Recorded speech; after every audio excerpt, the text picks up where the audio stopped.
In this video, I'm going to show you how to log out from Call of Duty Mobile. You'll notice when you open your game, it will log you in automatically. It won't give you a chance to use maybe Facebook or Google or any other account you want to use. It will always log you into the game.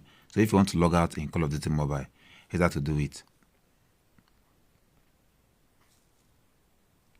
After skipping the animation, you have to go to your home screen. Click on Settings.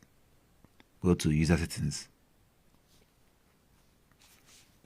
At the bottom right corner, you're going to see an option that says Log Out. Click on it and click on OK.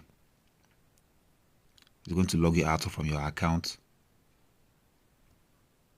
And here you can choose to log in as a guest, use a Call of Duty account, sign in with your Facebook or Google. So that's how you will log out from your account in Call of Duty Mobile.